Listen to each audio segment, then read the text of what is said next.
Tinaboy ng sariling asawa sa gabi ng walang awang bagyo. Habang yakap ko ang tatlong nanginginig na anak sa malamig na semento, siya'y nakikipagtagay sa marangyang penthouse ng kanyang bagong babae. Salot ka. Sa pag-asenso ko, iyon ang huli niyang asik bago isarado ang pinto. Ngunit ang basahan noon, siya ang magdidikta ng kapalaran nila ngayon. Wala nang luhang tutulo. Paano babangon ang inang tinapakan ang pagkatao upang pabagsakin ang mga nagturing sa kanyang basura? Pirmahan mo na yan. Huwag ka nang magpanggap na inosente, Isadora. Matagal ko nang alam ang ginagawa ninyo ng kargador sa palengke habang nagpapakahirap ako sa trabaho. Salot ka sa pag-asenso ko, kaya umalis na kayo ng mga anak mo sa pamamahay ko. Ilang segundo lamang bago bumagsak ang malulupit na salitang iyon, maingat na tinatahi ni Isadora ang gulanit na kwelyo ng nag-iisang maayos na polo ni Adriel. Ginagawa niya ito upang magmukhang kagalang-galang ang asawa sa mga presentasyon nito bilang ahente ng lupa. Ginamit pa niya ang sariling likod upang harangan ang butas na bintana.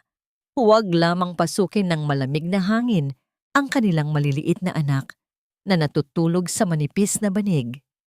Ngayon, ang karayom ay nanatiling nakabitin sa kanyang nanginginig na kamay, nakabaon sa kupas na tela. Isang mapait na lasa ng kalawang ang biglang gumapang sa kanyang lalamunan. Nanlamig ang kanyang buong katawan, tila mga yelong tumutusok sa kanyang mga buto at nagpapamanhid sa kanyang mga daliri. Dumulas ang karayom at malalim na bumaon sa kanyang hinlalaki, nagpalabas ng madilim na patak ng dugo. Ngunit wala siyang naramdamang hapdi. Tila umiikot ang buong kwarto at ang ingay ng malakas na ulan sa labas ay napalitan ng isang nakakabinging at nakakasakal na katahimikan sa kanyang isipan. Saan ba ako nagkulang? At bakit ang sukli ng isang dekadang pag-aalay ng dugo at pawis ay ang pagyurak sa aking pagkatao? Bumagsak sa sahig ang mga puting papel na inihagis ni Adriel. Mga papeles ng annulment. Ginamit pa nito ang pinakakasuklam-suklam na kasinungalingan upang pagtakpan ang sariling kasalanan. Inakusahan siyang may kalaguyo upang lumabas na siya ang marumi at walang kwentang asawa. Nakatitig lamang si Isadora sa mukha ng lalaking pinagsilbihan niya ng buong katapatan. Naghahanap ng kahit aninag ng awa, ngunit puro pandidiri lamang ang nakaguhit sa mga mata nito. Mula sa madilim na pasilyo ay lumabas ang kanyang biyenan na si Corazon. Ang mga mata ng matanda ay nanlilisik sa galit na tila matagal na nitong kinikimkim. Walang pag-aatubili nitong hinablot ang murang singsing sa daliri ni Isadora na naging dahilan upang magasgas ang kanyang balat. Aba, nakatunganga ka pa dyan. Matagal na kitang sinabihang linta ka. Asik ni Corazon habang pilit na isinusuot ang nakuha niyang singsing sa sariling bulsa. Pasalamat ka nga pinatira ka namin dito kahit galing ka sa imbonal. Wala kang naibigay sa anak ko, kundi kamalasan. At itong makina, akin na ito. Ibebenta ko ito bilang kabayaran sa lahat ng isinubo ninyong mag-iina sa pamamahay ko. Binuhat ng matanda ang luma at kinakalawang na sewing machine, ang nag-iisang bumubuhay sa pamilya, ang kagamitang pinag-ipunan ni Isadora ng ilang taon mula sa paglalako ng kakanin. Napaluhod si Isadora, humawak sa laylayan ng duster ng biyanan, hindi para sa kanyang sarili, kundi para sa kanyang mga anak. Nagmakaawa siya ng buong pagpapakumbaba, sinasabing iyon lamang ang tanging paraan upang mapakain niya ang mga bata, kung sakaling palayasin sila. Tinulak siya ni Adriel ng malakas, kaya't humampas ang kanyang balikat sa matigas na sahig. Umaling-awngaw ang tunog ng kanyang pagbagsak, kasabay ng biglang pag-iyak ng 7 taong gulang na si Mariel. Nagising ang bata at ang 2 pa nitong kapatid dahil sa ingay at sa takot ay agad silang yumakap sa paanan ng kanilang ina. "Mama, huwag po!" Sigaw ni Mariel habang pilit na inaabot ang laylayan ng pantalon ng kanyang ama. "Papa, huwag niyo po kaming paalisin. May sakit po si Bunso." Ngunit tiningnan lamang sila ni Adriel na parang mga basurang nakaharang sa kanyang daanan. Hinablot niya ang braso ni Isadora at kinaladkad ito patungo sa pintuan.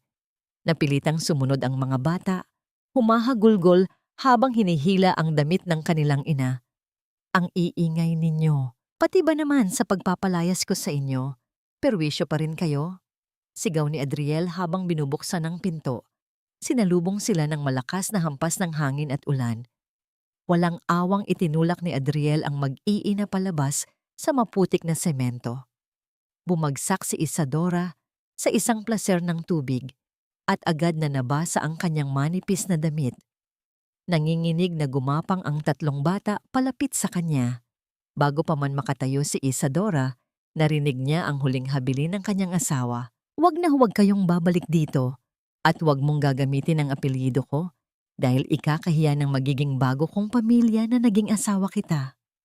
Padabog na isinara ang pinto. Ang tunog ng trangka ay parang hatol ng kamatayan sa kanilang kinabukasan. Sa gitna ng dilim at lamig, niyakap ni Isadora ang tatlong anak. Ang kanina pang pinipigilang luha ay humalo na sa ulan. Tiningala niya ang bintana ng dati nilang tahanan. Mula sa siwang ng kurtina, nakita niya ang anino ni Adriel at Corazon. Nagtatawanan sila. Iniabot ni Corazon ang isang makintab na relo kay Adriel. Isang relong alam ni Isadora na binili gamit ang perang dapat sana ay para sa gatas ng kanyang mga anak. Ang init at liwanag sa loob ng bahay ay tila nanunuya sa kanilang kalagayan sa labas. Napansin ni Isadora ang isang nilukot na papel na nahulog mula sa bulsa ni Adriel bago isara ang pinto.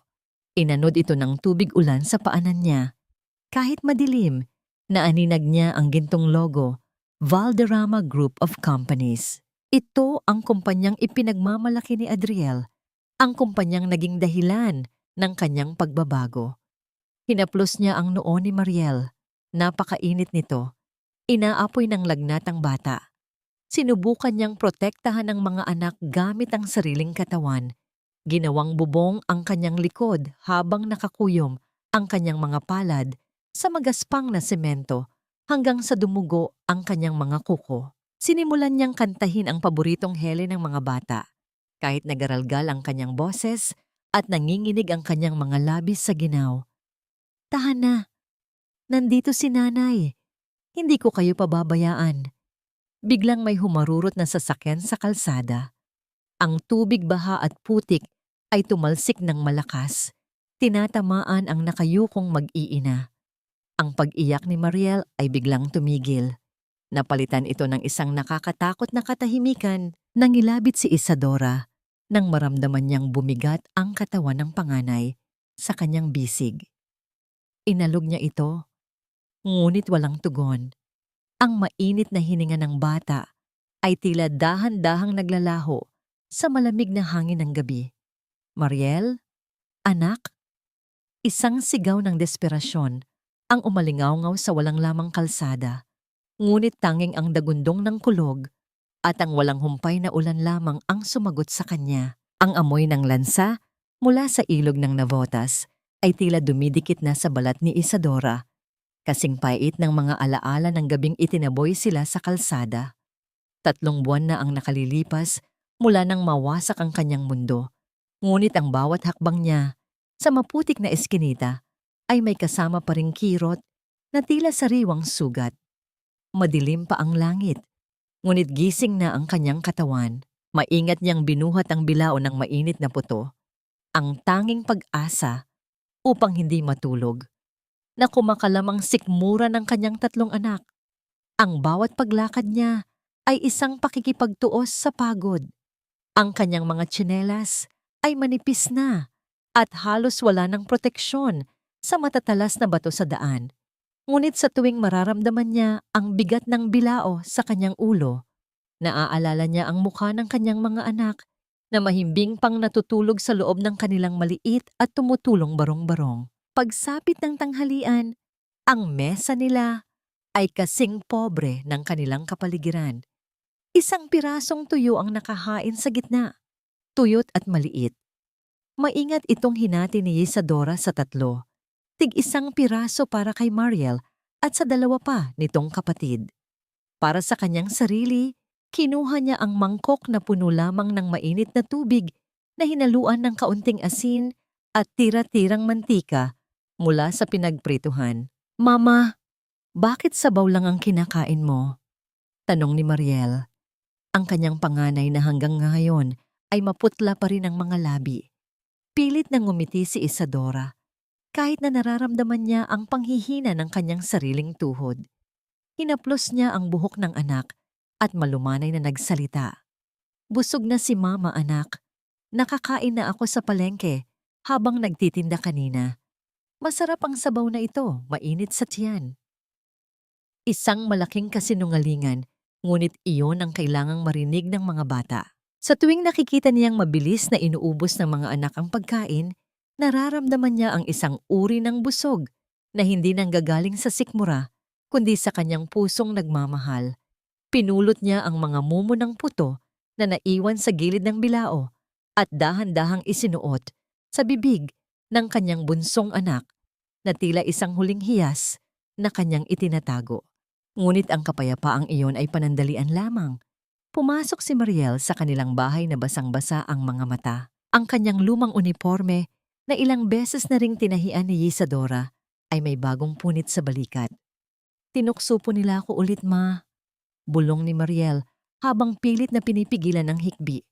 "Sabi nila, amoy puto raw ang buhok ko at wala raw akong tatay dahil kinalimutan na raw tayo ni Papa kasi nakakahiya raw tayo." Tila may sumaksak sa dibdib ni Isadora. Ang kahihiyan ng anak ay mas masakit pa kaysa sa sarili niyang paghihirap. Kinuha niya ang karayom at sinulid, ang tanging sandatang natitira sa kanya. Habang tinitahi niya ang punit sa uniforme ni Mariel, ang kanyang mga luha ay tahimik na pumatak. Dahan-dahang binabasa ang tela. Bawat tahi ay isang panata. Isang panata na kahit gaano sila saktan ng mundo, hindi niya hahayaang mawasak ang dangal ng kanyang mga anak. Maya-maya ay kumatok ang kapitbahay na si Aling Pacing. May dala itong isang maliit na botelya ng gamot. "Isadora, nakita ko si Mariel kanina sa eskinita. Tila pabalik-balik ang ubo. Inumin niyo muna ito. Alam mo, hindi ka dapat nagpapakamatay sa pagtatrabaho ng mag-isa. Bakit hindi mo hanapin si Adriel? Karapatan ng mga batang iyan ang makatanggap ng tulong mula sa ama nila." Umiling si Isadora nang may pinal na desisyon. "Hindi ko ipagpapalit ang katahimikan ng mga anak ko sa perang galing sa lalaking itinuring kaming basura, Aling Pacing. Kaya ko silang buhayin." Ngunit ang tadhana ay may ibang plano. Pagsapit ng gabi, habang nag-aayos si Isadora ng susunod na ititinda, narinig niya ang isang tuyo at mahapdi na tunog mula sa sulok ng silid. Mabilis siyang lumapit kay Mariel. Ang bata ay nakasubsob sa sahig, nanginginig ang buong katawan. Nang iangat ni Isadora ang mukha ng anak, nanigas siya sa kinalalagyan. May mga bakas ng sariwang dugo sa palad ng bata at sa sahig. Ang ubo ni Mariel ay hindi na ordinaryong sakit. Ito ay isang sigaw ng babala na unti-unti nang nauubos ang lakas ng kanyang maliit na katawan. Mabilis na binalingan ni Isadora ang garapon ng bigas sa kanilang kusina. Sa ilalim ng madilim na ilaw, nakita niya ang malinis na ilalim ng bote. Wala nang barya. Wala nang kahit isang butil ng bigas. Ang huling sentimo ay naubos na niya sa pagbili ng harina para sa puto bukas. "Mariel, anak, huwag mo akong iwan," bulong ni Isadora habang nanginginig ang kanyang buong pagkatao. Sa labas, ang tunog ng papalapit na ulan ay tila isang mabilis na hakbang ng kamatayan. Sa gitna ng kawalan, isang desisyon ang kailangang gawin ni Isadora. Isang desisyong hihila sa kanya, pabalik sa impyernong pilit niyang tinatakasan. Ang amoy ng gamot at klorina sa pampublikong ospital ay tila sumasakal sa bawat hininga ni Isadora. Sa ilalim ng malamlam na ilaw ng pasilyo, ang bawat segundong lumilipas ay parang mabigat na martilyo na pumupukpok sa kanyang puso. Nakatitig siya sa puting dingding, hinihintay ang hatol na magpapasya sa buhay ng kanyang anak. Mrs., hindi na pwedeng idaan sa simpleng gamot ang ubo ni Mariel. May komplikasyon ang kanyang baga at kailangan ng agarang operasyon. Seryosong pahayag ng doktor habang tinitingnan ang manipis na chart. Aabot sa 200,000 piso ang kailangang deposito para masimulan ng lahat. Wala tayong gaanong oras. Parang gumuho ang langit at bumagsak sa balikat ni Isadora. 200,000? Ang barya sa kanyang bulsa ay hindi pa sapat para sa pamasahe pa uwi. Napasandal siya sa malamig na pader, ang kanyang mga tuhod ay tila naging malambot na kandila. Sa gitna ng kanyang pagluha, biglang nag-vibrate ang kanyang lumang cellphone sa loob ng bulsa. Isang hindi kilalang numero ang tumatawag, isang babaeng boses, formal at nagmamadali, ang nagsalita sa kabilang linya. Isang batikang mananahi raw po kayo. Kailangan namin ng mag-aayos ng mga mamahaling damit para sa isang kasal sa Bonifacio Global City. Ngayon na po. Kung magagawa ninyo ng perpekto, babayaran namin kayo ng sapat para sa lahat ng gastusin sa ospital ng anak nyo. Hindi na nag-isip si Isadora. Kahit pagod, kahit gutom, tumakbo siya patungo sa marangyang bahagi ng lungsod. Ang kaibahan ng mundo ay tila isang malupit na biro. Mula sa mabahong estero ng Navotas, ngayon ay nakatayo siya sa harap ng isang 5 bituin na hotel kung saan ang kintab ng sahig ay mas maliwanag pa sa kanyang kinabukasan. Ngunit ang tunay na impyerno ay hindi ang pagod, kundi ang bumungad sa kanya sa loob ng presidential suite. Sa gitna ng silid, nakatayo ang isang malaking frame ng prenuptial photo.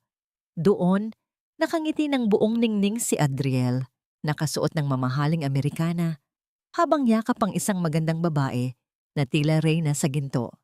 Si Patricia Valderrama. Nabitawan ni Isadora ang kanyang bitbit na bag. Ang hangin sa silid ay biglang naging kasing lamig ng yelo. Sa sandaling iyon, bumukas ang pinto ng kwarto at lumabas ang 2 taong naging dahilan ng kanyang pagkawasak.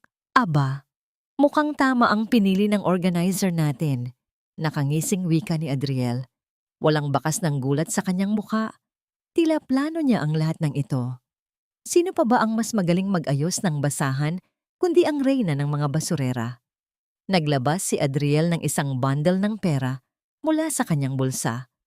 Kumuha siya ng ilang libong piso at walang awang inihagis ang mga ito sa sahig, sa paanan ng maruming tsinelas ni Isadora. Pulutin mo, Isadora. Ganyan ako magkawanggawa sa mga patay gutom na katulad mo.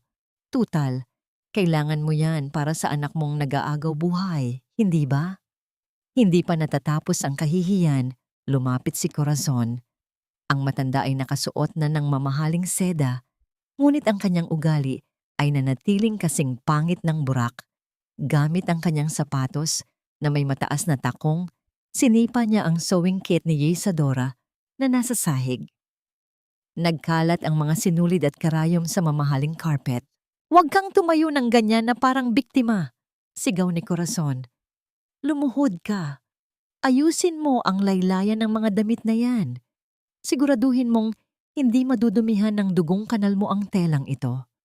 Tumingala si Isadora. Ang kanyang mga mata ay nagniningning sa pigil na galit at sobrang sakit. Naalala niya ang mukha ni Mariel sa ospital. Naalala niya ang bawat ubo ng anak na may kasamang dugo. Ang kanyang dangal ay unti-unting nadudurog, tila mga kristal na tinatapakan ng mag-inang Vergara. Dahan-dahan, sa harap ng kanyang dating asawa na naging sanhi ng kanyang pagdurusa, iniluhod ni Isadora ang sarili sa sahig.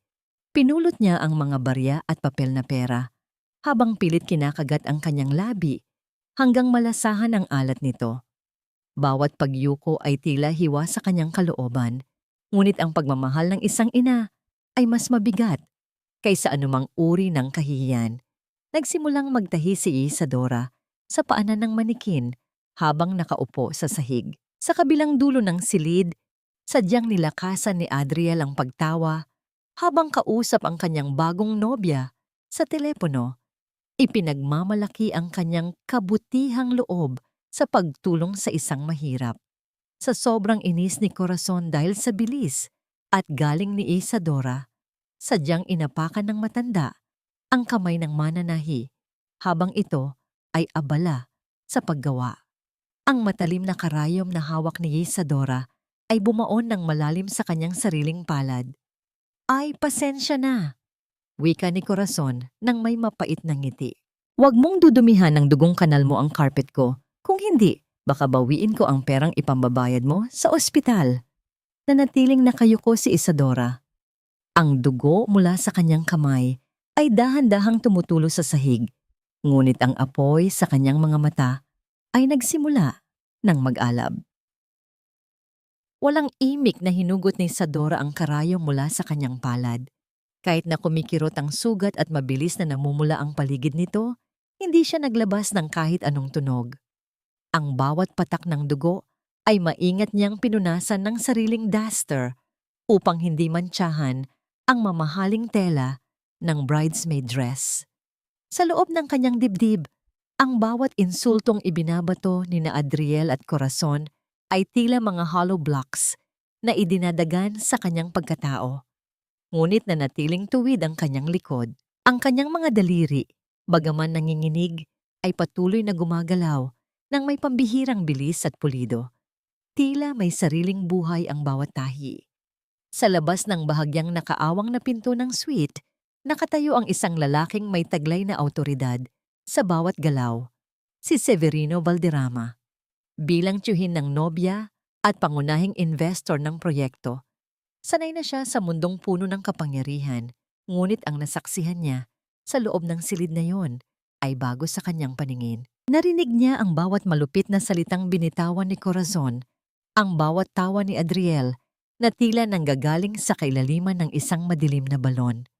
Pinagmasdan ni Severino ang babaeng nasa sahig.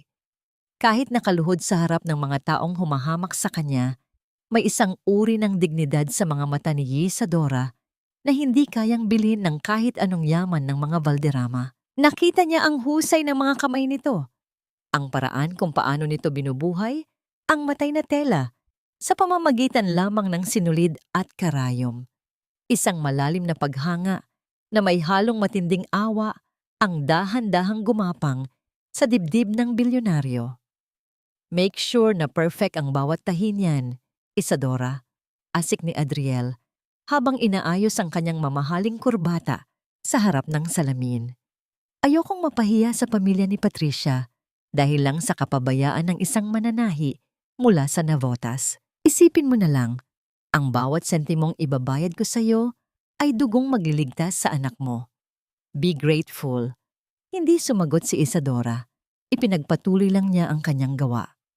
Maya-maya, lumabas si Adriel sa balkonahe upang sagutin ang isang tawag. Hindi niya alam na sa kabilang panig ng pinto, inihanda ni Severino ang kanyang cellphone upang i-record ang bawat salitang bibitawan ng kanyang magiging pamangkin. "Oh, huwag kang mag-alala," bulong ni Adriel sa telepono, ngunit sapat na upang marinig ng nagmamasid. "Nailipat ko na ang pondo sa kumpanya ni nanay." Akala ni Severino ay sa materyales na punta ang budget. Pero sa atin na yon. Kapag naikasal na ako kay Patricia, hawak na natin ang buong kumpanya. Wala silang kaalam-alam. Nanlamig ang ekspresyon ni Severino. Ang hinala niya tungkol sa ambisyon ni Adriel ay napatunayan na. Habang nagaganap ang lihim na usapan sa balkonahe, naiwan si Isadora sa loob kasama ang mga damit. Nang masiguro niyang walang nakatingin, dahan-dahang hinaplos ni Isadora ang pinong seda ng damit pangkasal na nakasabit sa gilid. Ang lamig at kinis ng tela ay nagpaalala sa kanya ng kanyang mga pangarap noong dalaga pa siya.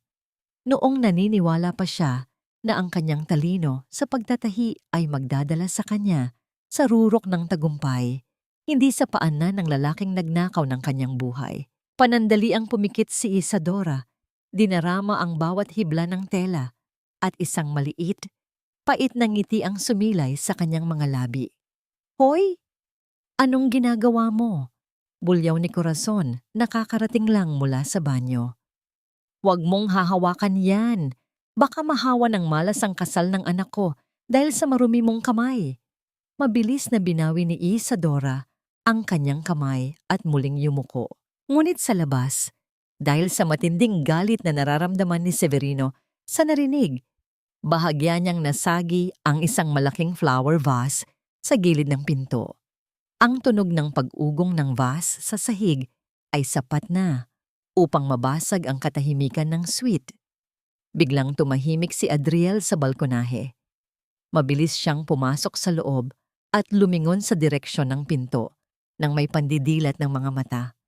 Ang kanyang muka ay biglang napuno ng kaba at paghihinala. "Sino yan?" Sigaw ni Adriel sabay takbo patungo sa pinto. Malakas na bumukas ang pinto sa isang mabilis na paghila ni Adriel. Ang hangin mula sa mabilis na pagbukas ay nagpalipad sa mga sinulid na nasa sahig. Mabilis na bumukas ang pinto sa isang marahas na paghila ni Adriel. Ang hangin mula sa labas ng pasilyo ay nagpalipad sa mga maliliit na sinulid na nakakalat sa sahig. Ngunit sa paglabas ni Adriel, tanging ang mahabang pasilyo ng hotel na may makapal na carpet ang bumungad sa kanya. Wala siyang nakitang kahit sino.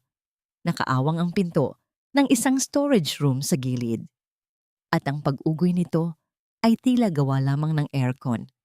Ngunit ang kaba sa dibdib ni Adriel ay hindi pa rin humuhupa. Wala namang tao rito. Asik ni Adriel habang pabalik sa loob ng suite. Tumingin siya ng masama kay Isadora na tila ba ito ang may kasalanan sa kanyang pagkapraning. "Tapusin mo na yan at lumayas ka na. Ayokong makita ang pagmumukha mo rito pagdating ni Patricia." Hindi sumagot si Isadora. Ang bawat hibla ng kanyang atensyon ay nakatuon sa huling tahi ng damit. Nang matapos ang huling buhol, mabilis niyang niligpit ang kanyang mga gamit. Dinampot niya ang perang inihagis ni Adriel sa sahig. Isang halagang sapat na sana para sa paunang bayad sa ospital, ngunit kulang pa rin para sa kabuuan ng operasyon. Tumakbo siya palabas ng hotel. Hindi alintana ang pagod ng kanyang mga binti at ang hapdi ng kanyang nasugatang palad. Pagdating niya sa pampublikong ospital, halos mawalan na siya ng hininga. Ang bawat hakbang niya sa pasilyo ay puno ng panalangin. Ngunit bago pa man siya makarating sa cashier, sinalubong siya ng kanyang doktor na may hindi inaakalang nangiti sa mga labi. "Mrs. Vergara, mabuti at nandito ka na," bungad ng doktor. "Huwag ka nang mag-alala. Isang anonymous donor ang dumating kanina at binayaran ng buong bill ni Mariel. Mula sa operasyon hanggang sa gamot, para sa susunod na 6 na buwan ayos na ang lahat. Ligtas na ang anak mo." Tila tumigil ang mundo ni Isadora. Ang perang mahigpit niyang hawak sa loob ng bulsa ay dahan-dahang lumuwag sa kanyang pagkakahawak. Napasandal siya sa malamig na pader ng pasilyo at ang mga luhang kanina pa niya pinipigilan ay tuluyan ng bumuhos, hindi dahil sa sakit, kundi dahil sa isang uri ng pasasalamat na hindi kayang bigkasin ng bibig. Lumapit siya sa bintana ng recovery room kung saan nakahiga si Mariel. Ang bata ay mahimbing na natutulog, payapa ang muka at regular na ang paghinga. Idinikit ni Isadora ang kanyang noo sa malamig na salamin ng bintana. Ang hamog mula sa kanyang hininga ay dahan-dahang nabubura. Tila ang mga alalahanin niya sa nakaraang mga buwan ay unti-unti ring naglalaho. Tahimik siyang bumulong ng pasasalamat sa kung sino mang estranghero ang nagbigay sa kanyang anak ng pangalawang pagkakataon sa buhay. "Salamat. Kung sino ka man, maraming salamat." Bulong niya habang ang kanyang puso ay nag-uumapaw sa pag-asa. Kinabukasan, bumalik si Isadora sa BGC upang i-deliver ang huling batch ng mga inayos na damit. Hindi niya alam kung bakit, ngunit pakiramdam niya ay may kailangan pa siyang tapusin. Habang inaayos niya ang mga damit sa loob ng suite, pumasok ang isang babaeng nakasuot ng mamahaling sutla at may amoy ng mamahaling pabango. Si Patricia Valderrama. "Oh, you must be the seamstress," Wika ni Patricia ng may inosenteng ngiti. Napansin ng dalaga ang husay ng gawa ni Isadora. Ang ganda ng pagkakatahi mo, sabi ni Adriel. Charity work lang daw ito para matulungan ang isang mahirap na kaibigan. Pero hindi ko akalain na ganito kakagaling. Napahinto si Isadora. Charity work? Ang bawat hapdi ng karayom sa kanyang kamay at ang bawat insultong nilunok niya ay tinawag lamang na charity work ni Adriel. Sasagot na sana siya nang biglang bumukas ang pinto at pumasok si Adriel. Namutla ang lalaki nang makitang magkausap ang kanyang past at present. Agad niyang hinablot ang braso ni Isadora sa paraang tila ito ay isang maruming basahan. Patricia, darling, leave us for a moment. May kailangan lang akong ituro sa kanya tungkol sa resibo. Pilit na ngiting sabi ni Adriel. Nang makalabas si Patricia, mabilis na hinila ni Adriel si Isadora patungo sa isang madilim at bakanteng sulok ng hotel kitchen. Ang kanyang mga mata ay nanlilisik sa takot na mabunyag ang kanyang mga kasinungalingan. Mariin niyang itinulak si Isadora sa pader at itinaas ang kanyang kamay, tila sasakalin ang mananahi. Anong sinabi mo sa kanya? Asik ni Adriel, ang kanyang boses ay nanginginig sa galit.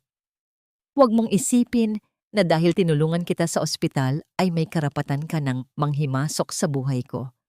Subukan mong magsalita, kahit isang letra tungkol sa atin. Ipapasununog ko ang barong-barong nyo sa Navotas kasama ng mga anak mo. Hinding-hindi mo sila makikitang buhay ulit. Naramdaman ni Isadora ang paninikip ng kanyang lalamunan dahil sa pagkakasakal ng braso ni Adriel. Ngunit sa pagkakataong ito, hindi siya pumikit. Tiningnan niya si Adriel ng diretso sa mga mata. Isang tinging puno ng nagliliyab na puot at bagong tuklas na tapang. Ang takot na dati ay bumabalot sa kanya ay napalitan ng isang malamig na determinasyon. Sa gitna ng tensyon, napansin ni Isadora ang isang panyo na nakalawit sa bulsa ni Adriel. May burda itong letrang SV.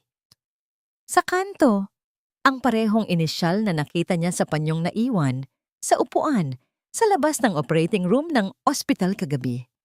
Ang pirasong ito ng katotohanan ay tila isang liwanag sa gitna ng kadiliman. Hindi natakot si Isadora. Sa halip, dahan-dahan niyang inabot ang kamay ni Adriel na nakasakal sa kanya at marahas itong tinabig. Ang kanyang paghinga ay malalim at matapang. Walang takot na tinabig ni Isadora ang kamay ni Adriel na nakasakal sa kanyang leeg. Kahit hirap sa paghinga, nanatiling diretso ang kanyang tingin, tila isang talim na sumasaksak sa bawat kasinungalingan ng lalaki. Inayos niya ang kanyang gusot na kwelyo nang may pambihirang kalmado, isang kilos na tila nagsasabing hindi na siya ang dating Isadora na pwedeng takutin ng kahit anong banta. Kahihiyan mo ang nakataya rito, Adriel, hindi ang akin. Malamig niyang wika. Ang boses ay hindi nanginginig.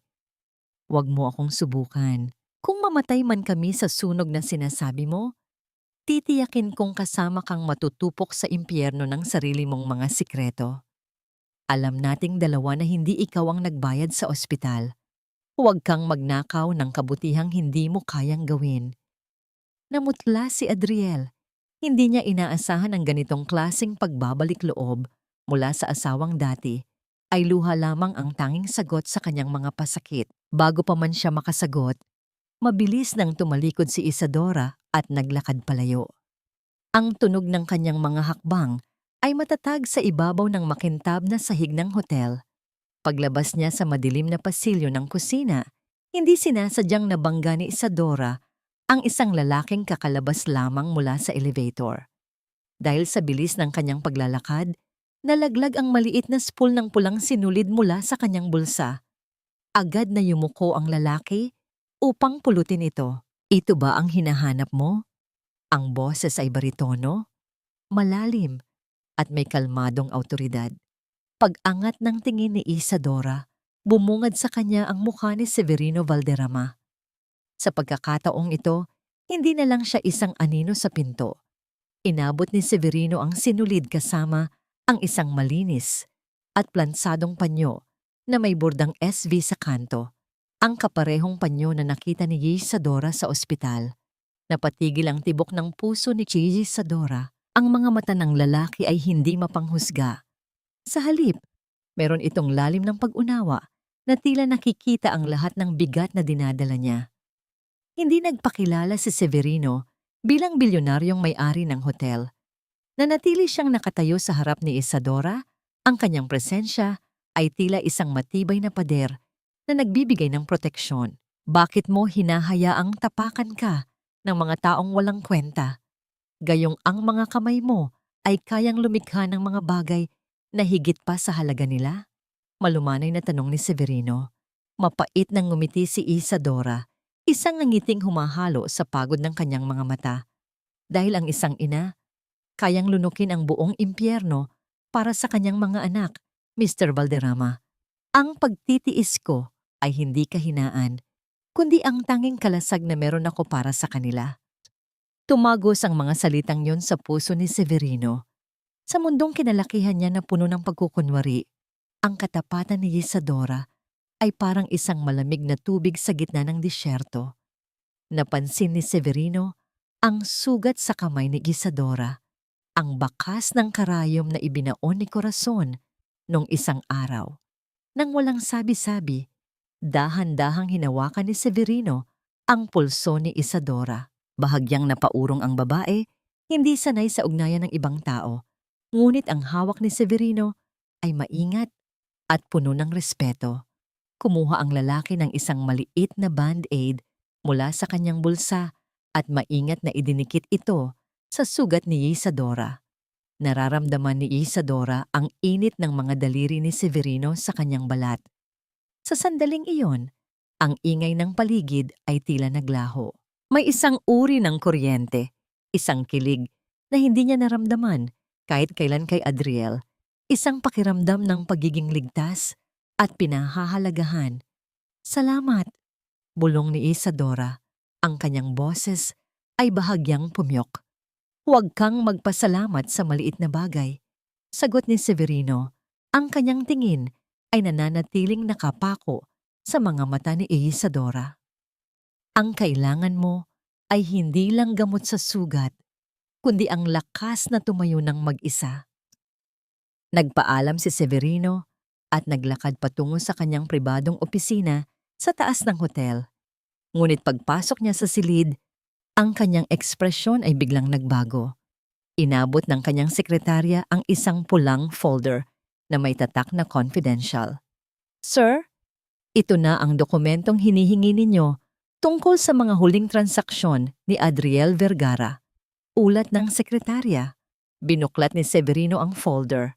Ang bawat pahina ay naglalaman ng mga lagda at utos na hindi dumaan sa kanyang kaalaman. Ngunit ang huling dokumento ang nagpabilis sa tibok ng kanyang puso sa galit. Isang plano para sa Project Navotas Demolition. Nanlaki ang mga mata ni Severino habang binabasa ang mga detalye. Ang kumpanyang hawak ni Adriel ang nag-utos na gibain ang buong slum area sa Navotas, ang mismong lugar kung saan nakatira si Isadora at ang kanyang mga anak. At ang petsa ng paggiba? Bukas na bukas din, sa mismong araw ng rehearsal ng kasal. Sadyang naging malupit ang plano ni Adriel. Gusto niyang burahin ang lahat ng bakas ng kanyang nakaraan, kasama na ang mag-iinang itinuring niyang mantsa sa kanyang magandang kinabukasan. Napasuntok si Severino sa mesa. Ang tunog ng kanyang kamao ay umalingaw-ngaw sa tahimik na silid. Alam niyang wala na siyang oras para mag-alinlangan. Ang ingay ng mga dambuhalang makina ay parang ungol ng isang gutom na halimaw na nanggagaling sa bungad pa lamang ng eskinita. Hindi pa man tuluyang nakakapasok si Isadora sa kanilang lugar sa Nabotas. Ang makapal na alikabok at amoy ng gumuhong semento ay sumalubong na sa kanyang humahangos na paghinga. Kumaripas siya ng takbo, ang kanyang mga tsinelas ay muntik nang maputol sa bilis ng kanyang mga hakbang. Pagdating niya sa harap ng kanilang barong-barong, ang kanyang mundo ay tila muling gumuho. Ang mga backhoe at bulldozer ay nakapila na, handang itumba ang mga dampa na naging kanlungan ng mga katulad niyang hikahos sa buhay. Sa gitna ng kaguluhan, nakatayo si Adriel na tila isang haring nanonood ng kanyang nasasakupan. Nakasuot ito ng mamahaling shades. Ang kanyang mga kamay ay nasa bulsa ng kanyang itim na pantalon. Walang pakialam sa mga sigaw at pagmamakaawa ng mga residenteng nawawala ng tirahan. Itigil niyo ito! Adriel, maawa ka naman sa mga bata. Sigaw ni Isadora habang humaharang sa tapat ng kanilang pinto. Dito tayo nagsimula. Dito lumaki ang mga anak mo. Bakit mo ito ginagawa? Tiningnan lamang siya ni Adriel nang may halong pandidiri. Naglakad ito palapit sa kanya at naglabas ng isang maliit na sobre. Nang buksan niya ito, nakita ni Isadora ang ilang pirasong barya at isang papel. Pirmahan mo na ang pag-surrender sa custody ng mga bata, Isadora, at bibigyan kita ng pambayad sa matitirhan mo. Malamig na wika ni Adriel. Huwag kang magpanggap na kaya mo silang palakihin sa gitna ng basurang ito. Pinapatay mo lang sila sa gutom at sakit. Bago pa man makasagot si Isadora, lumabas si Corazon mula sa likuran ng isang sasakyan. May dala itong isang lumang karton, ang kahon, kung saan nakatago ang mga pinakaiingatang gamit ni Isadora. Marahas na hinalughog ng matanda ang loob nito hanggang sa makuha ang isang lumang family album. Ito ba ang iniingatan mo? Tumatawang asik ni Corazon. Ang mga alaala ng kahirapan? Walang silbi ang mga ito. Sa harap ng nanlilisik na mga mata ni Isadora, isa-isang pinunit ng matanda ang mga litrato ng mga bata. Ang bawat tunog ng napupunit na papel ay parang pagpunit din sa mismong puso ni Gisadora. Ang mga larawan ni Mariel, noong sanggol pa ito, ang tanging alaala ng kanilang masayang pagsasama, ay naging maliliit na piraso na lamang na inanod ng hangin sa putikan. Sa sandaling iyon, may isang bagay na pumatok sa loob ni Isadora. Ang lahat ng pasakit, ang lahat ng kahihiyang nilunok niya sa at ang lahat ng pagtitiis niya sa nabutas ay biglang nag-alab at naging isang malakas na puwersa. Isang malakas na sampal ang umalingaw-ngaw sa gitna ng ingay ng mga makina. Ang palad ni Isadora ay tumama ng buong lakas sa pisngi ni Corazon, sapat na upang mapalingon ang ulo ng matanda sa kabilang direksyon. Wag na wag mong idadamay ang mga anak ko sa kasamaan niyo. Sigaw ni Isadora, ang kanyang boses ay tila isang kulog na nagpatahimik sa paligid. Nanlaki ang mga mata ni Adriel sa gulat. Pagkatapos ay napalitan ito ng isang mapanganib na galit. Ang kanyang mukha ay namula at ang kanyang mga ugat sa leeg ay lumabas. Walang hiyang babae ka! Bulyaw ni Adriel. Itinaas ni Adriel ang kanyang kanang kamay, itinigas ang kanyang kamao, at buong lakas na iwinasiwas ito patungo sa mukha ni Isadora. Napapikit na lamang si Isadora. Inihahanda ang kanyang sarili sa hapdi ng suntok na tatama sa kanya. Niyakap niya ang kanyang sarili, pilit na pinoprotektahan ang kanyang dibdib, kung saan nakatago ang kanyang nag-iisang natitirang kayamanan. Ngunit ang suntok ay hindi dumating. Sa halip, narinig niya ang isang malutong na tunog ng pagkakaipit ng buto at ang biglang pag-aray ni Adriel. Nang idilat ni Isadora ang kanyang mga mata, hindi ang kamao ni Adriel ang bumungad sa kanya. Isang malaki at matigas na kamay ang mahigpit na nakahawak sa pulso ni Adriel. Pinipigilan ang bawat hibla ng lakas nito bago pa man dumapo ang suntok. Ang tunog ng pagkakapilipit ng buto ay umalingaw-ngaw sa gitna ng nagmamasid na mga residente. Sa likuran ni Adriel, nakatayo si Severino Valderrama. Ang kanyang mukha ay kasing lamig ng bakal at ang kanyang mga mata ay naglalabas ng isang uri ng puot na kayang magpatigil sa pag-ikot ng mundo. Sa paligid niya ay nakatayo ang 4 na armadong bodyguard na nakasuot ng itim, sapat na upang magmukhang mga langgam, ang mga tauhan ni Adriel. Ang lakas ng loob mong manakit ng babae sa harap ko, Adriel. Ang boses ni Severino ay mababa ngunit puno ng panganib. Ito ba ang itinatago mong ugali sa likod ng malinis mong suit? Namutla si Adriel. Ang kanyang mga labi ay nanginginig at ang kanyang buong katawan ay tila nawalan ng buto. Titito Severino, hindi po. Mali po ang nakikita ninyo. Binabastos po kasi ako ng babaeng ito. Sapat na! Sigaw ni Severino sabay balibag sa kamay ni Adriel na tila ba ito ay isang maruming basahan. Lumingon si Severino sa dambuhalang bulldozer na dahan-dahang lumalapit sa dampa ni Isadora. Tigil ang lahat! Iligpit ninyo ang mga makinang ito bago ko ipasara ang kumpanyang nagpadala sa inyo rito. Sa isang kumpas ng kamay ni Severino, ang dagundong ng mga makina ay biglang huminto. Ang katahimikan sa nabotas ay naging mas nakakabingi kaysa sa ingay ng demolisyon. Napasandal si Isadora sa pinto ng kanyang bahay. Ang kanyang puso ay mabilis na tumitibok. Hindi na sa takot, kundi sa hindi maipaliwanag na gaan ng loob. Lumapit si Severino kay Isadora. Hindi niya inalintana ang putik na dumidikit sa kanyang mamahaling sapatos. Hinubad niya ang kanyang itim na suit jacket at maingat itong ipinatong sa nanginginig na balikat ni Isadora. Ang amoy ng mamahaling pabango at ang init na nagmumula sa tela ay tila isang yakap na bumabalot sa giniginaw na kaluluwa ng ina.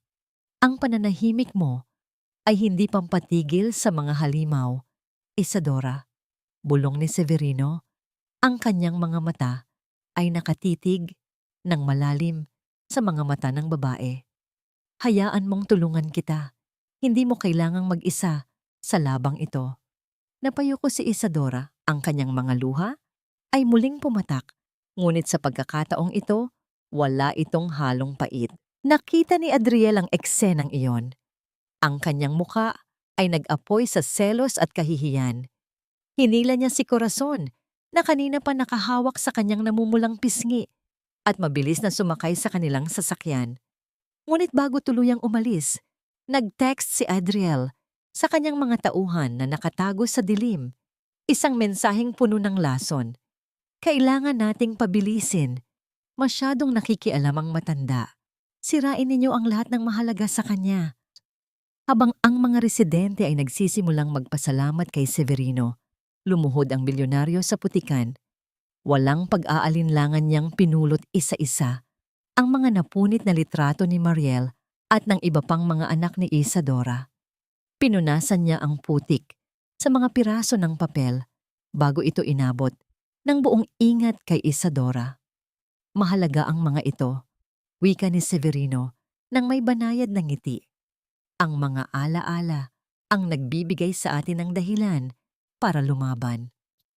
Pumasok si Isadora sa loob ng kanyang maliit na bahay.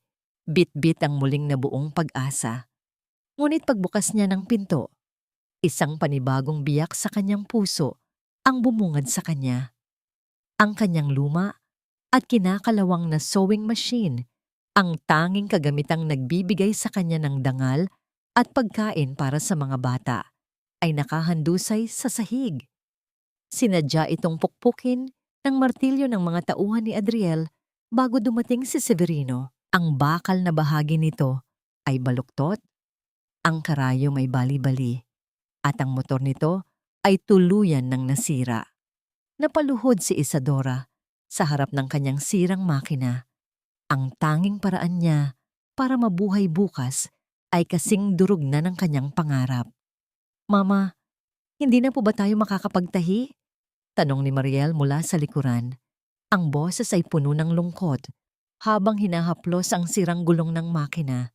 Nakatitig si Isadora sa luray-luray na bakal ng kanyang makina. Ang bawat bahagi nito na dati ay nagbibigay ng ritmo sa kanyang buhay ay tila isang bangkay na nakahandusay sa maruming sahig. Ngunit sa pagkakataong ito, walang luhang pumatak mula sa kanyang mga mata. May isang bagay na tuluyang namatay sa loob niya, ang kanyang pagiging martir, ang kanyang bulag na pagtitiis. Ang bawat hapdi ng kanyang mga sugat ay naging isang malamig at matalim na determinasyon. Hindi sapat ang pag-iyak, Isadora. Ang malalim na boses ni Severino ang bumasag sa katahimikan ng silid. Nakatayo ang bilyonaryo sa may pintuan. Pinagmamasdan ang guhong dampa na tila ba isa itong palasyo. Ang mga taong katulad ni Adriel ay hindi titigil hanggat hindi nila nakikitang wala ka ng kahit na anong mahahawakan. Dahan-dahang tumayo si Isadora. Tumingin siya kay Severino nang may panibagong liwanag sa kanyang mga mata. Gusto ko silang pagbayarin, Mr. Valderrama. Hindi dahil sa galit, kundi dahil sa katarungang ipinagkait nila sa mga anak ko. I want them to see that they can break my machine, but they can never break my soul. Dinala ni Severino si Isadora sa isang pribadong opisina sa loob ng kanyang mansyon sa Forbes Park. Sa gitna ng marangyang silid, inilatag ni Severino ang isang makapal na folder sa ibabaw ng mahogany na mesa. Doon, nakasilid ang lahat ng ebidensya ng pangungurakot ni Adriel. Mga invoice na walang katapat na serbisyo, mga pekeng pirma, at ang mga lihim na bank accounts na ginagamit nito para bawiin ang perang dapat ay sa pamilya Valderrama. Kulang pa ito, bulong ni Isadora habang binabasa ang mga papeles. I have something that can complete the puzzle. Mula sa kanyang lumang bag, inilabas ni Isadora ang isang maliit at kupas na notebook. Doon niya itinala, noong mag-asawa pa sila, ang bawat sentimong kinikita ni Adriel at ang bawat kahina-hinalang transaksyong ipinapagawa nito sa kanya noon. Ang mga dokumentong ito ang magpapatunay na matagal nang nanggaganso si Adriel bago pa man niya makilala ang pamilya Valderrama. Sa gitna ng kanilang pagpaplano, sandaling huminto si Severino. Tinitigan niya si Isadora nang may labis na paghanga. Lumapit ang lalaki at sa isang napakaingat na kilos, dahan-dahan niyang inalis ang isang takas na buhok na humaharang sa noo ni Isadora. Ang init ng kanyang mga daliri ay tila nag-iwan ng bakas ng kuryente sa balat ng babae. Ang bawat paghinga nila ay tila nagtatagpo sa gitna ng katahimikan ng silid. Isang uri ng ugnayan na hindi kailangan ng salita upang maintindihan. Isang matamis at malalim na tensyon ang bumalot sa kanila bago dahan-dahang lumayo si Severino upang bigyan si Isadora ng espasyo. Gabi bago ang kasal, bumalik si Isadora sa kanyang dampa sa nabutas. Wala na siyang makina, ngunit meron siyang mga kamay na hinubog ng libo-libong oras ng paggawa. Gamit ang mga retaso ng itim na tela, mga tirang seda mula sa mga bridesmaid dresses na inayos niya, sinimulan niyang tahin ang sarili niyang gown. Ang bawat tusok ng karayo may isang panalangin na may halong pait. Ang bawat buhol ng sinulid ay isang panunumpa na bukas. Ang lahat ng dumi at putik na ibinato sa kanya ay magiging isang korona ng tagumpay. Ginamit niya ang isang kapansin-pansing pulang sinulid para pagdugtungin ang mga punit ng kanyang damit. Isang simbolismo na ang bawat sugat sa kanyang nakaraan ay siya nang magsisilbing lakas ng kanyang kasalukuyan. Isang obra maestra ang nabuo sa ilalim ng malamlam na ilaw ng gasera. Isang gown na tila gawa sa anino at apo. Handa na ba ang lahat? Tanong ni Severino sa kabilang linya ng telepono. Handa na, sagot ni Isadora. Bukas, itatahi ko ang katotohanan sa harap ng lahat. Dumating ang araw ng granding kasal sa 5-star hotel sa BGC. Ang mga kalsada ay napalilibutan ng mga mamahaling sasakyan. Sa labas ng hotel, bumaba si Isadora mula sa isang itim na SUV. Nakasuot siya ng kanyang gawang itim na gown. Ang kanyang buhok ay maayos na nakapusod at ang kanyang muka ay kasing kinis ng porselana. Nang maglakad siya papasok sa marmol na lobby, ang bawat mata ay nakatuon sa kanya.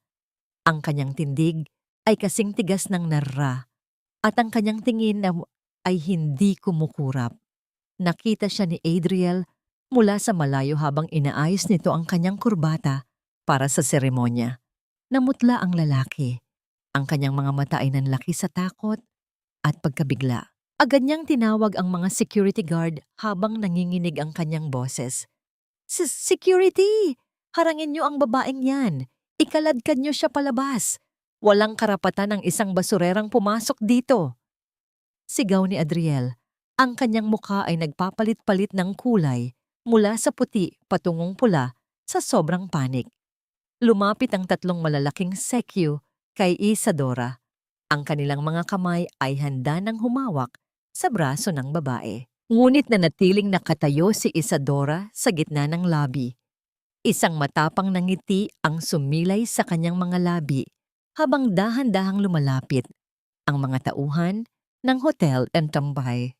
Bago pa man tuluyang lumapat ang magaspang na kamay ng mga security guard sa braso ni Isadora, isang malamig at mariing boses ang pumigil sa buong paligid.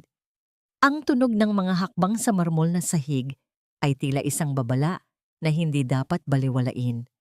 Huwag ninyong susubukang hawakan ang panauhin ko, deklara ni Severino habang naglalakad palapit. Ang kanyang boses ay umaalingaw-ngaw sa malawak na lobby. Siya ang aking personal na VIP guest at sino mang magpaalis sa kanya ay ituturing na kaaway ng pamilya Valderrama. Napako sa kinatatayuan ang mga sekyu. Ang mga mata ni Adriel ay nanlaki sa hindi maipaliwanag na takot. Pinanood niya kung paano inalok ni Severino ang kanyang braso kay Isadora. Isang formal at magalang na paanyaya na tila ba ang mananahi mula sa nabutas ay isang reynang nararapat sa pinakamataas na parangal. Marahang ipinatong ni Isadora ang kanyang kamay sa braso ng bilyonaryo at magkasabay silang pumasok sa ballroom na tila ba sila ang nagmamay-ari ng gabi. Nagsimula ang seremonya sa gitna ng marangyang ballroom na punong-puno ng mga kristal na chandelier at amoy ng mga sariwang bulaklak mula sa ibang bansa.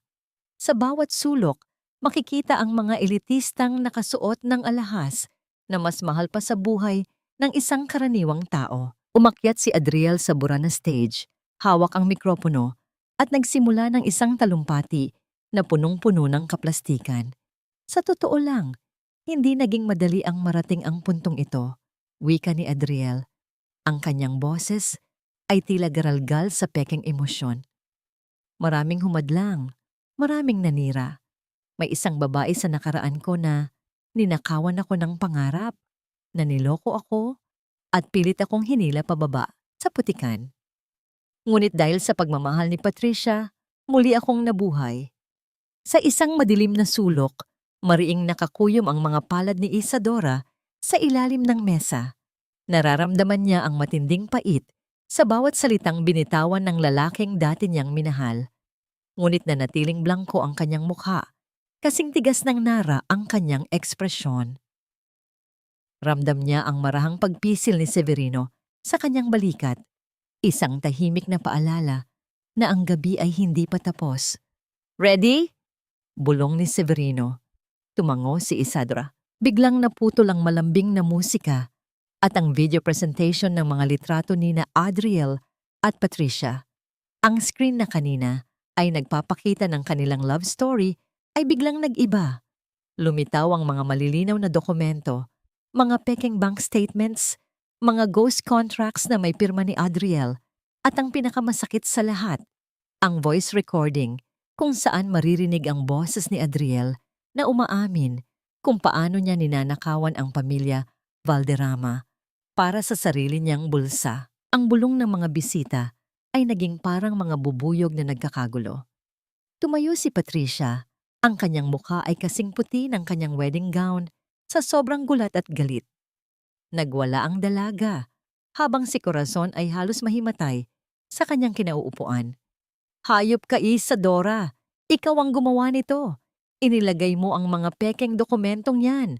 Sigaw ni Adriel mula sa stage habang ang kanyang mga mata ay nanlilisik sa galit at takot. Dahan-dahang tumayo si Severino at kinuha ang mikropono mula sa isang waiter. Naglakad siya patungo sa stage ng may pambihirang kalmado. "Hindi siya Adriel, ako," wika ni Severino. Ang boses ay tila hatol ng kamatayan.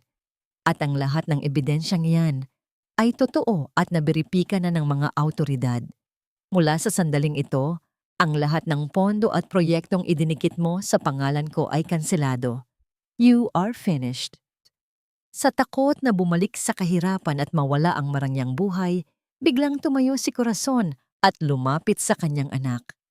Sa halip na ipagtanggol, marahas niyang sinampal si Adriel sa harap ng lahat. Walang hiya ka. Pinuwersa mo lang ako. Ikaw ang utak ng lahat ng pagnanakaw na ito at ikaw rin ang nag-utos sa akin na itaboy si Isadora. Sigaw ni Corazon habang pilit na humihingi ng awa sa mga Valderrama. Isang nakakasulasok na gaslighting sa pagitan ng mag-ina ang nasaksihan ng lahat. Sa gitna ng nagkakagulong mga bisita at ang sigawan ng mag-inang Vergara, nanatiling nakaupo si Isadora. Marahan niyang itinaas ang kanyang wine glass at humigop ng kaunti. Ang pananahimik niya ang pinakamasakit na parusa para sa mga taong pilit siyang sinira. Wala na siyang nararamdamang galit, tanging ang matamis na lasa ng katarungan. Ngunit sa kalagitnaan ng gulo, habang ang mga security ay papalapit na kay Adriel, may nakitang pagkakataon ang lalaking desperado. Mabilis na dumampot si Adriel ng isang matulis na steak knife mula sa mesa ng mga pagkain. Ang kanyang mga mata ay tila sa isang baliw na nawalan na ng katinuan. Kung babagsak ako, isasama kita, Isadora. Tumatakbo si Adriel patungo kay Isadora habang iwinawasiwasang patalim. Ang bawat hakbang niya ay puno ng puot. Isang matinding tili ang umalingaw-ngaw sa ballroom at sa isang kisap mata, tumilansik ang mainit at mapulang dugo sa puting-puting carpet ng Hotel Chomke. Hindi ang talim ng kutsilyo ang naramdaman ni Isadora sa kanyang dibdib, kundi ang biglaang pagharang ng isang matibay na katawan sa kanyang harapan. Isang mabilis na paggalaw, isang pag-unday ng kamay, at ang malutong na tunog ng bakal na tumatama sa laman ay umalingaw-ngaw sa gitna ng bawat hiningang pigil sa loob ng ballroom. Tila tumigil ang pag-ikot ng mundo para kay Isadora.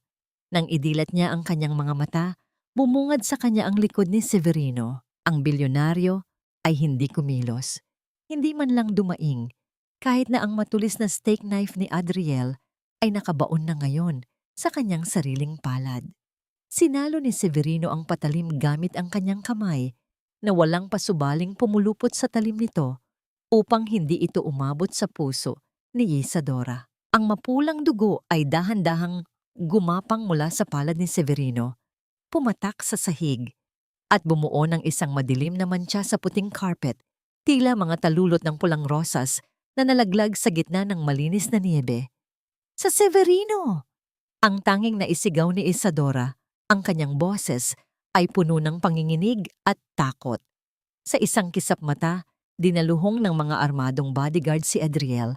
Pinadapa siya sa sahig at mabilis na ipinosas ang kanyang mga kamay sa likuran. Ang lalaking kanina lang ay mukhang hari. Sa kanyang suot na tuxedo ay nagmumura na ngayon. Sumisigaw na parang baliw habang kinakaladkad palabas ng mga awtoridad. Ang kanyang bawat pagsusumamo ay tila hanging walang silbi sa gitna ng mga matang puno ng pandidiri mula sa mga panauhin. Habang nagkakagulo ang lahat, isang figura ang gumapang sa marmol na sahig patungo sa paanan ni Isadora, si Corazon. Ang matanda ay wala ng bakas ng kayabangan. Ang kanyang mamahaling alahas ay tila naging pabigat na lamang sa kanyang nanginginig na katawan. Isadora? Anak, maawa ka. Hikbi ni Corazon habang pilit na hinahawakan ng laylayan ng itim na gown ni Isadora. Pagsabihan mo si Severino, huwag niyo kaming ubusin. Pamilya pa rin tayo, di ba? Para sa mga bata, Isadora, tulungan mo kami. Tiningnan siya ni Isadora ng matagal. Walang galit sa kanyang mga mata. Tanging isang malamig na kawalan ng pakiramdam. Dahan-dahan niyang hinawi ang kanyang gown upang hindi ito mahawakan ng maruming kamay ng dating biyenan. Huwag mong dungisan ang gown ko ng mga luhang puno ng lason. Aling Corazon. Malamig na wika ni Isadora. Ang tanging pamilyang meron ako ay ang mga anak na pilit ninyong pinatay sa gutom. Wala kayong puwang sa buhay namin. Nagpatuloy sa paglalakad si Isadora nang hindi man lang tinatapunan ng tingin ang matandang nagmamakaawa sa putika ng sarili nitong kahihiyan. Ang kanyang buong atensyon ay nakatuon lamang sa lalaking nag-alay ng sariling dugo para sa kanya. Dinala si Severino sa pribadong klinika ng hotel. Sa loob ng tahimik na silid, tanging ang tunog ng aircon at ang marahang paghinga ng dalawa ang maririnig. Maingat na nililinis ni Isadora ang sugat sa kamay ni Severino. Ang bawat haplos ng bulak na may gamot ay ginagawa niya ng may pambihirang ingat. Tila ba ang bawat kirot na nararamdaman ng lalaki ay dumadaloy din sa kanyang sariling ugat. Bakit mo ginawa yon? Bulong ni Isadora, ang kanyang mga mata ay nananatiling nakatuon sa sugat. Maari kang mapahamak nang dahil sa akin. Tinitigan siya ni Severino nang may malalim na emosyon. Gamit ang kanyang kabilang kamay na walang sugat, dahan-dahan niyang inangat ang baba ni Isadora upang magtagpo ang kanilang mga paningin. Isang mainit at tahimik na kapayapaan ang bumalot sa kanila. Dahil ang halaga ng dugong ito ay wala kumpara sa halaga ng buhay mo, Isadora. Tugon ni Severino sa isang baritonong boses na tila humahaplos sa kaluluwa ng babae. Tapos na ang bagyo. Hindi mo na kailangang matakot na mag-isa. Dahil hawak ng isang kamay ni Isadora ang kamay ni Severino, ginamit niya ang kanyang sariling mga ngipin upang pira-pirasuhin ang dulo ng puting bendahe. Isang maliit, magaspang, ngunit punong-puno ng pag-aalagang kilos na nagpabilis sa tibok ng puso ng bilyonaryo. Isang matamis na tensyon ang namuo sa pagitan nila. Isang ugnayang hindi na kailangan ng mga salita upang pangalanan. Ngunit ang katahimikang yon ay biglang nabasag nang bumukas ang pinto ng klinika. Pumasok si Patricia Valderrama. Ang kanyang wedding gown ay gusot-gusot na at ang kanyang mga mata ay nanlilisik sa puot. Hindi siya nanggagaling sa panig ng biktima. Nanggagaling siya sa panig ng isang elitistang nainsulto ang kapangyarihan. Huwag mong isiping nanalo ka na, mananahi. Asik ni Patricia habang nakaturo ang daliri kay Isadora. Maaring nakuha mo ang tiyuhin ko ngayon, pero sisiguraduhin kong walang talyer o kumpanya sa buong Maynila ang tatanggap sa'yo. I-blacklist kita hanggang sa bumalik ka sa kangkungan kung saan ka nanggaling. Isang mapagmataas ng ngiti ang sumilay sa mga labi ni Isadora. Tumayo siya ng tuwid, hindi na nagtatago sa likod ni Severino. Sa gitna ng malamig na silid ng klinika, kumuha si Patricia ng isang blankong tseke mula sa kanyang mamahaling bag. Gamit ang isang gintong pluma, mabilis siyang sumulat at marahas itong inihagis sa kandungan ni Isadora. Ang puting papel ay tila isang insultong lumilipad sa hangin bago ito tuluyang lumapag sa itim na tela ng gown ng mananahi. Isulat mo ang anumang halagang gusto mo, Isadora. Asik ni Patricia. Ang kanyang boses ay puno ng panginginig sa galit. Kunin mo ang pera at lumayas ka sa buhay ni Adriel, sa buhay ni Tito Severino at sa buong Maynila. Hindi ka nababagay dito. Ang basurang tulad mo ay dapat manatili sa nabotas. Tiningnan ni Isadora ang tseke ng ilang segundo. Pagkatapos, dahan-dahan niya itong dinampot. Walang pag-aalinlangan. Sa harap ng nanlilisik na mga mata ni Patricia, pinunit ni Isadora ang papel sa maliliit na piraso.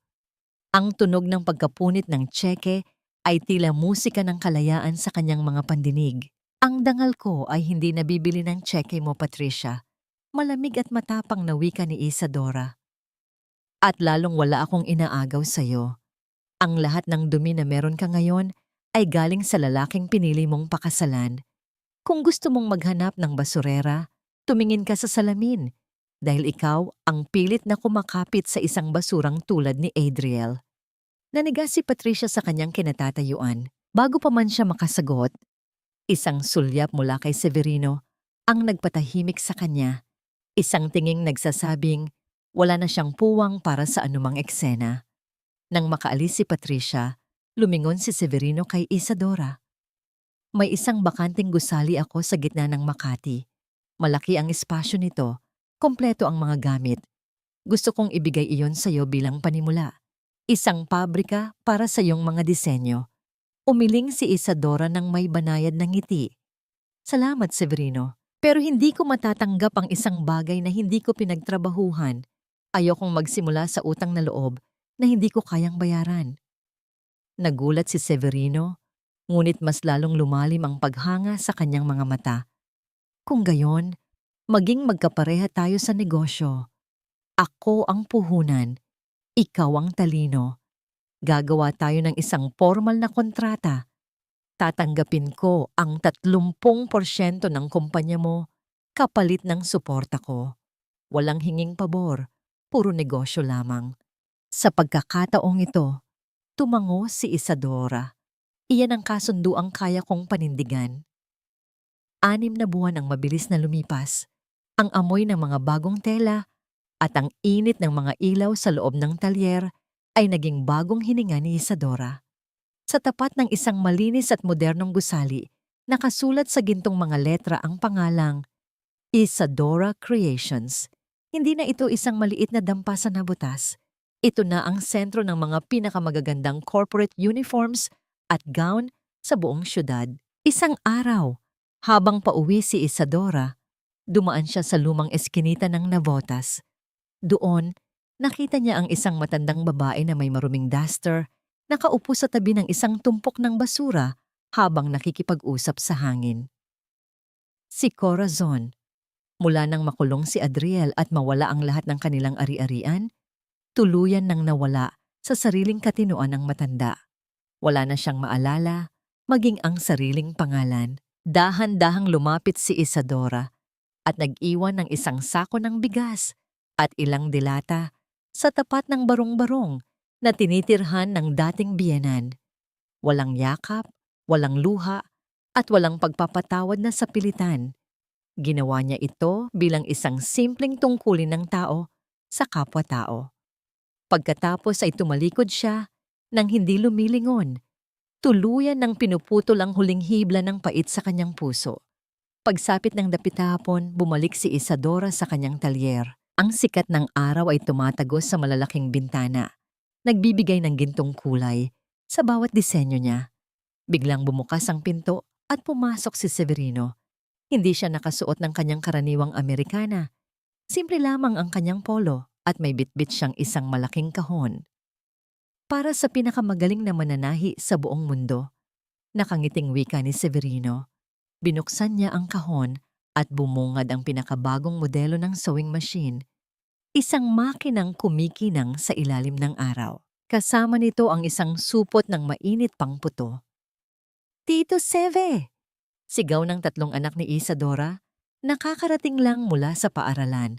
Tumakbo sila at yumakap sa binti ng bilyonaryo. Binuhat ni Severino si Mariel sa kanyang balikat habang tumatawa.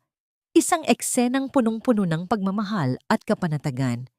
Tumingin si Severino kay Isadora at sa kanyang mga mata ay mababasa ang isang pangakong hinding-hindi na muling mag-iisa ang babae.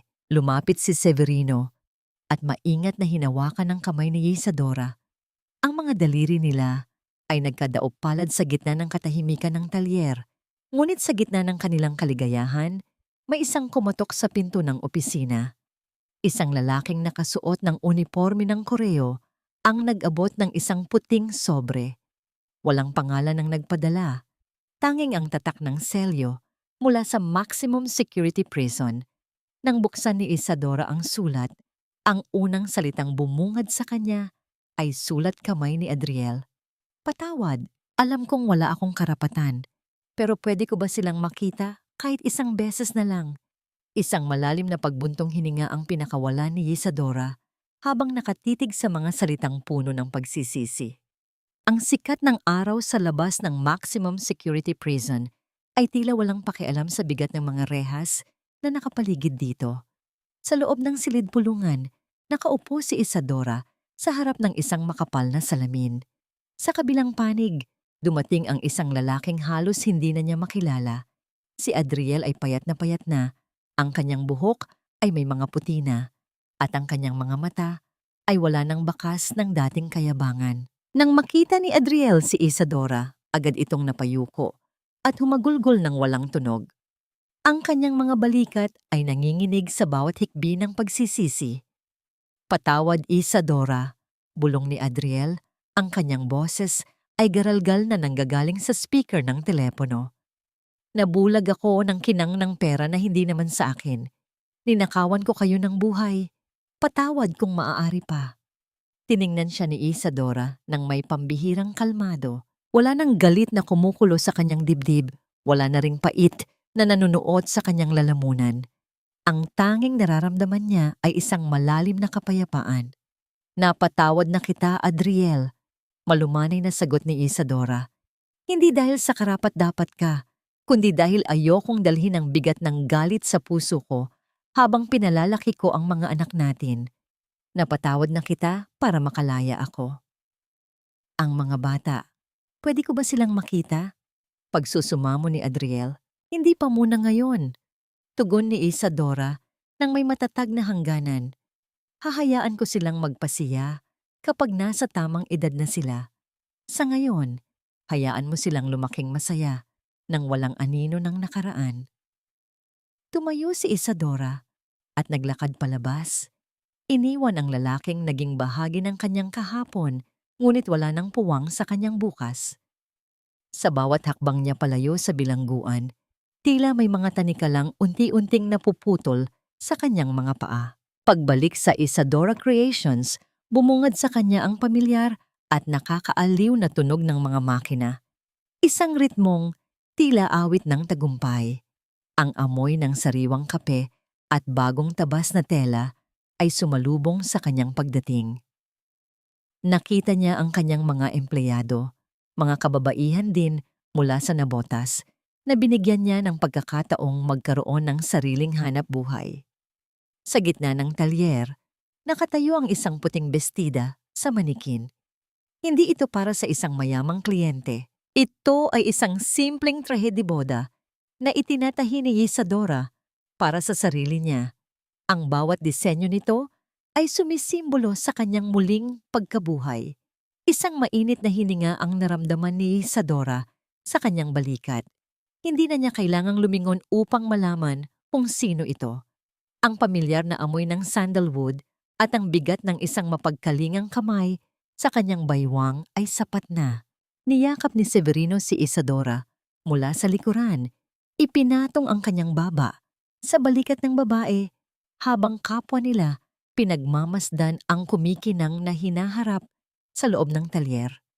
Isang tahimik na pagyakap na pumapawi sa lahat ng sugat ng nakaraan. Isang ugnayang puno ng respeto at dalisay na pag-ibig. Tapos na ang paghabi sa dilim, Isadora. Bulong ni Severino, ang kanyang boses ay tila isang hele na nagbibigay ng seguridad. Ngayon, tayo naman ang susulat ng sarili nating kwento. Ngumiti si Isadora at sumandal sa dibdib ni Severino.